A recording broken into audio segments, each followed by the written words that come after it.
Hello, I hope all of you and your families are well.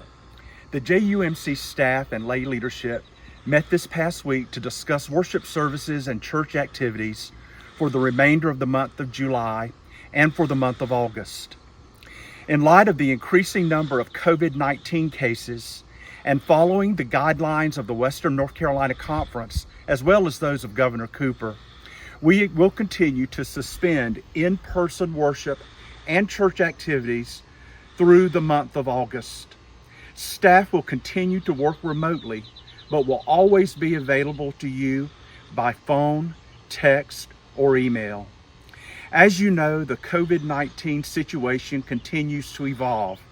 We will regularly study trends and will meet again the beginning of August to discuss our plans for the fall. Hey, my friends. These are challenging times for us all. Different, you bet. You know me, and you know I am not a social distancing person. But we all feel the need, as Christians, to protect each other. Our church and our staff will continue to find creative and innovative ways to minister to us, and our Sunday morning worship will continue at 10 a.m. each Sunday, online. Our connection to you through staff moments and story time and the Vine will continue weekly. And perhaps we will find an inner godly imagination that we didn't even know that we had.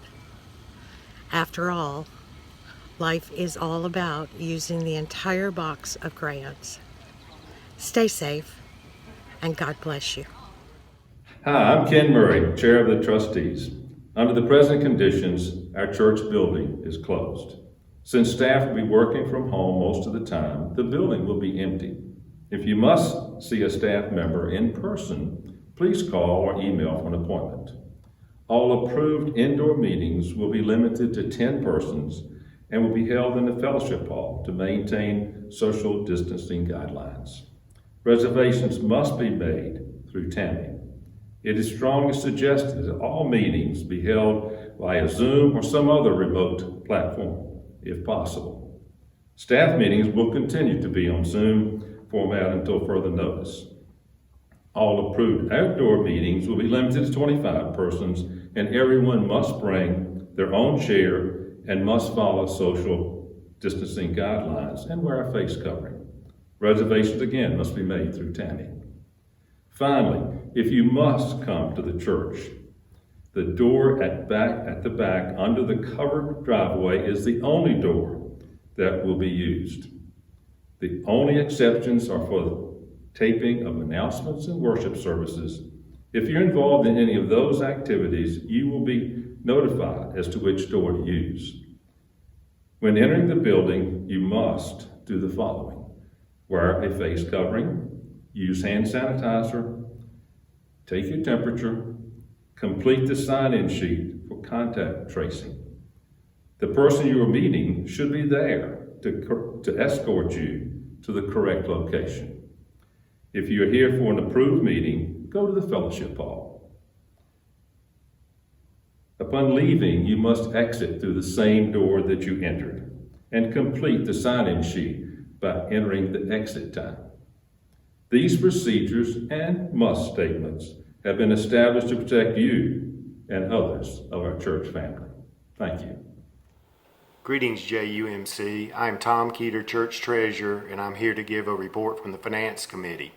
The Finance Committee is happy to report that during the first 6 months of this year, we were able to balance the budget whereby our pledged giving, or all of our giving, matched our church expenses.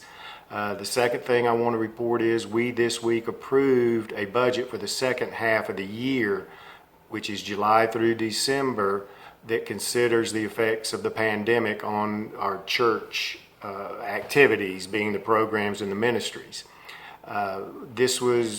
Both of these were able to be done for two reasons. One, the church staff has really dug in reassessed, been innovative and creative on cost-efficient ways to administer the programs and the ministries of the church. We need to do a real shout out to them. They did a great job. Second thing is the church membership continued to honor their pledges, and that was able to match our expenses. Now, that budget in the second half of the year, we are firm on the numbers as to how we want to spend. It will be adjusted periodically based on effects of the pandemic, but what we need is for church giving to continue. We need the membership to meet substantially all of their pledged giving, and if we reach that, the budget will be balanced, and we will be able to meet all our church apportionments, which is our payments to the United Methodist Church for all of their activities and programs. You can continue to give through the church app, the push pay portion of the church app, or you can mail your checks to the office. Thank you very much, and as always, contact the church finance committee if you've got any questions or want any further explanations. Thanks again. Goodbye.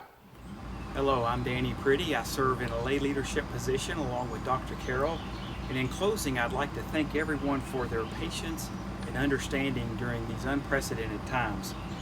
In addition, I'd also like to thank our volunteers that have enabled many of the important church functions and missions to continue, such as the upcoming Vacation Bible School and the Helping Hands food drive. And also, as a reminder, the pastors and staff are available even though they're working remotely, so you can contact them by calling the church office and leaving a message on their extension, or email works as well, so it would be their first name followed by @jumc.org. And so finally, I'd like to close with a passage from Joshua chapter 1 verse 9. Haven't I commanded you, be strong and courageous, do not be afraid or discouraged, for the Lord your God is with you wherever you go. So please remember that and understand that the Lord is always working for all our good.